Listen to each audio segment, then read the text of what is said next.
Hi there.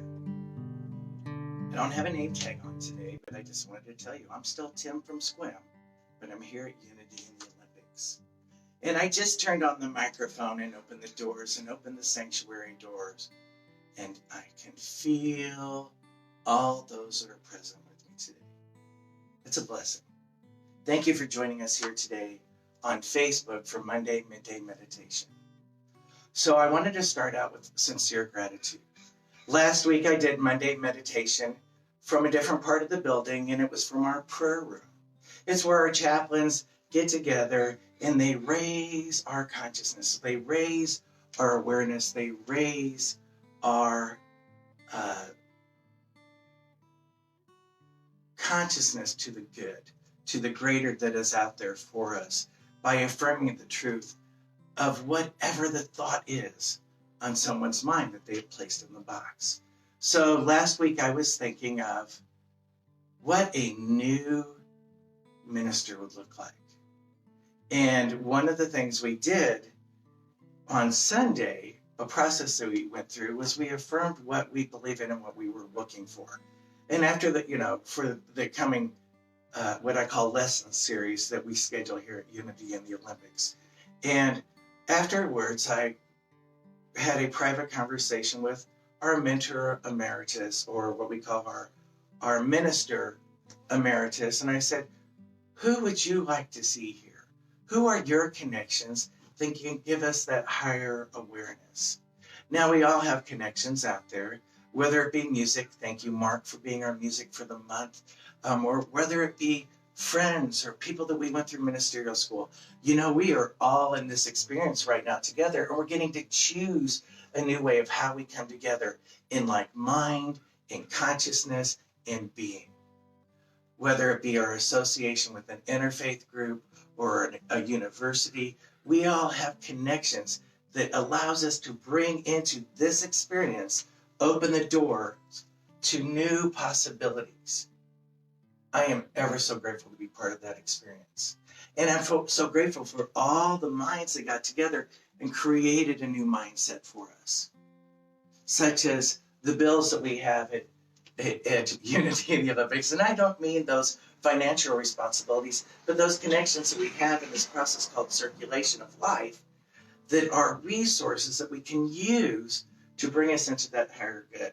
So we had, when I arrived today, new technology that we're going to be able to use so that we can do stuff like interviews of potential candidates from across the country that have expressed interest in Unity in the Olympics. They want to come and be in connection with us, but they want to come and experience it live. Well, we also have what we're visioning for. And when I was trying to put together my vision for a minister, I thought of some of the mentors I've had out there, and I'm already working in great connection with Donna here locally. And Rosella was one of the people that came to mind, which was a person over in Bremerton that I'd had an opportunity to connect with through our Northwest Unity Network. And then I ran into other people that had value, that had come to our awareness, such as Kirkandra on Facebook. One of the processes that I'm trying to experience right now is coming to be. And, one of the things that I have to realize is you can be in the world and still not be of it. And when he had that powerful message on Facebook the other day, just a quick blog, it was a great reminder, a great remembrance that we can all come together in these times. But then when discussing who else can we bring forward, what messages of love and unity and connection can we bring forward in this time that we are appreciating, then we thought of Margot. And, I put out there some of my friends, such as Margot, of course, but the Therese Lees and the Tom Lees that comes through me, and the Tom Coates that comes through me, and the other beautiful people that help me discover different practice, such as the McNanders. That whole family was an experience that I learned through and with in that process of me coming into me. So all those names started coming up. So we've sent out invitations to people, if we stay in this process, and even if we don't stay in this process, can we still connect with you as we continue on with this beautiful message of unity? And it all becomes one community. And isn't that what we are all about? One community. So let's go ahead and vision that today in our awareness. Let's vision with all those resources, all those spiritual tools, all those people tools we're given, all those blessings and gifts that have come forward and have said yes and walked through that door of a new understanding of how we need to be in order to stay in this connection of oneness.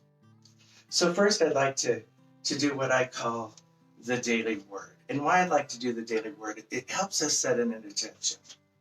And our attention today happens to tie in with my thought process of vision. Because one of the things I keep saying to my brothers and sisters here at Unity and the Olympics, was we need a collective vision. We need to put that carrot in front of us of what we can bring together in these times. Now, one of the great experiences that I had when I was a student at Southern Illinois University in Edwardsville is I got to work on a campus in the public affairs office as being part of the information center. Communication is vital in periods of change or when people want to go in and explore something more. So communication is vital. Well, what are we exploring on our paths right now? We are exploring in this age right now with COVID-19 and all the emotions and all of the ecological and societal impacts that it has on everything. We're exploring a new us. Us. And we want it to be something that we believe in and that we support as us. So we've come to that second stage in that process of revelation of in us and through us. Now we want to express as us. That trilogy of life, which we know. So how do we do that? Well, some say it is consensus, for we have all of our political platforms and our hierarchies of legacy that we've set forth before us. But we also have our consciousness. And again, we have our higher consciousness. No matter how it's been presented to us before in the form of story or fable or drawing, art, creativity, expression, however it expressed through before, we have that impression that's already in us. And we start out with that expression being what we came into the world of knowing, and that is love. So let us go ahead and with clarity bring forward today, which is today's daily word, what we vision. So let's go ahead and start with an affirmation of spiritual vision gives me clarity.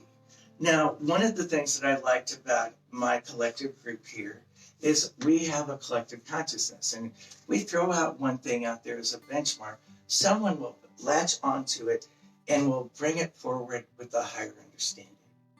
This month, Charlotte Coachman wrote an article about what it is. Is it consensus or is it consciousness? Or in this time of understanding, is it independence or interdependence that's more important? Think about that one for a moment.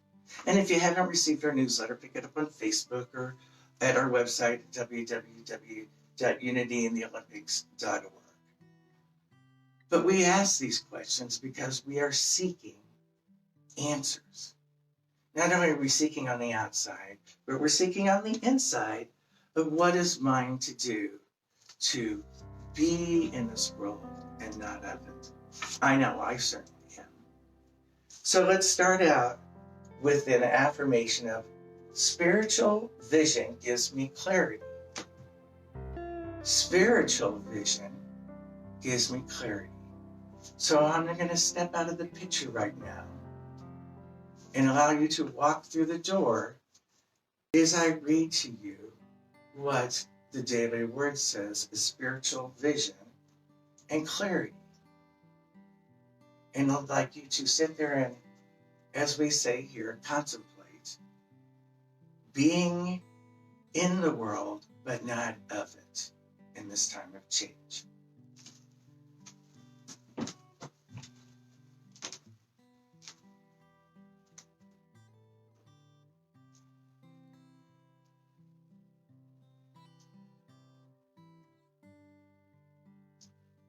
How I choose to see the world determines my experience of it. I look at myself in the mirror and at my life and at my endeavors with perfect spiritual vision, and I celebrate all of my blessings. If I face challenges, I may be tempted to see myself and others through the lens of my inner critic. I pause and breathe deeply and remind myself that I am a traveler on this journey of life and still have much to learn about myself. I refrain from making harsh judgments against my fellow human beings.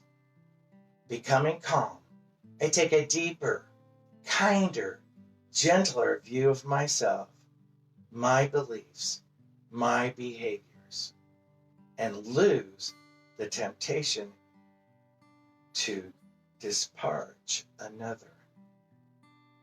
I am blessed with the gift of greater clarity.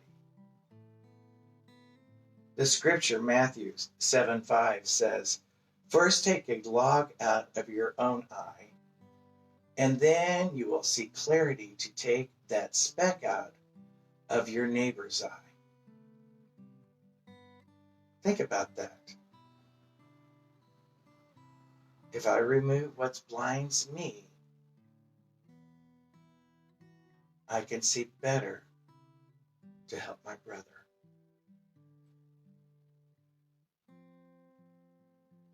We are blessed with a greater gift of clarity, and that's when we discover the unity of oneness.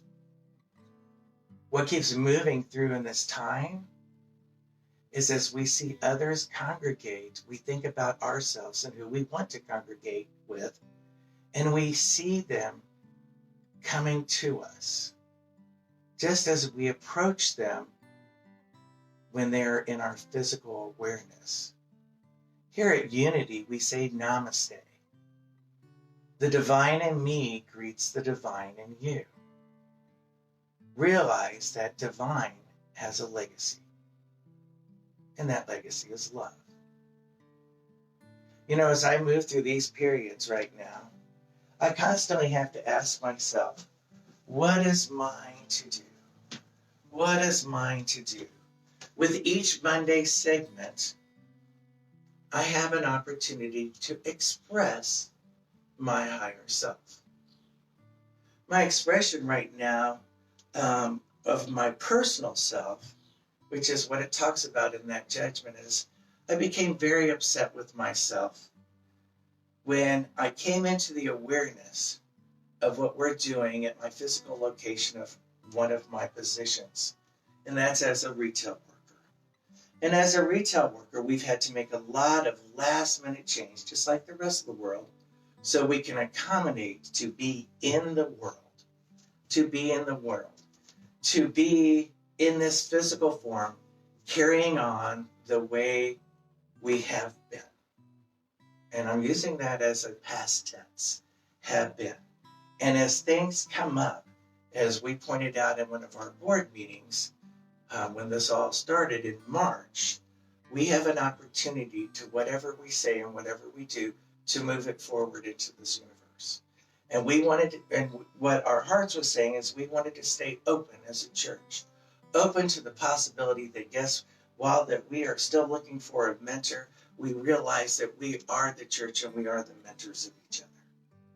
But we're also coming into the discovery is that we don't have to, and I want to say comply because it is a joint word, but I'm seeing a picture in my mind.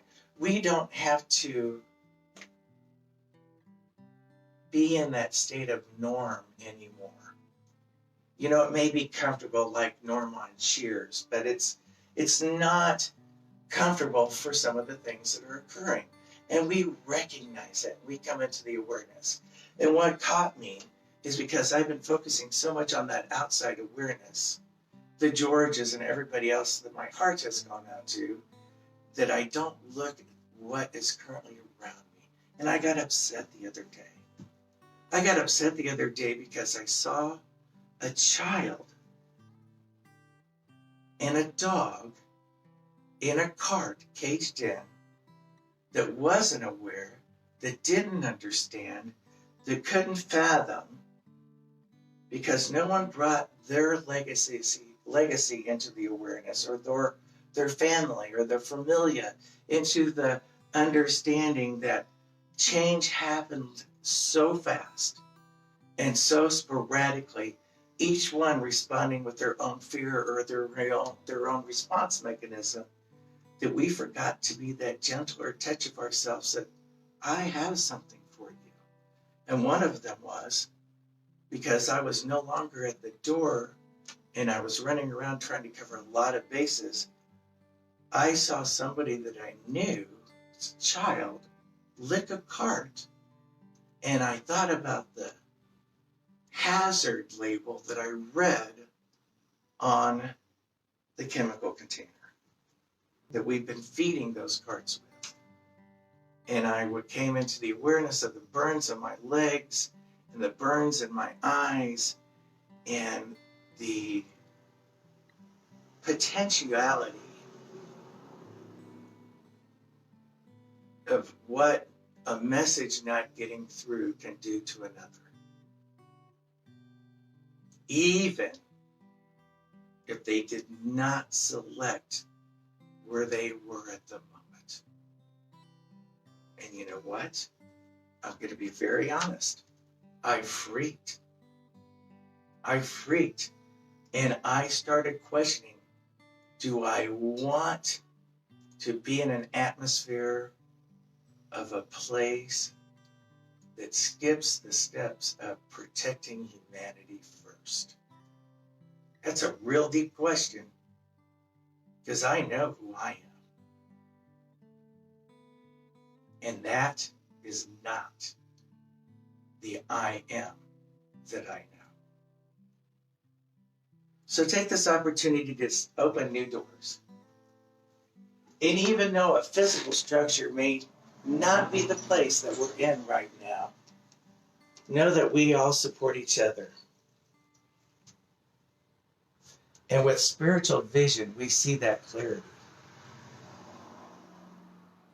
We come into the awareness, or what I say, the knowing.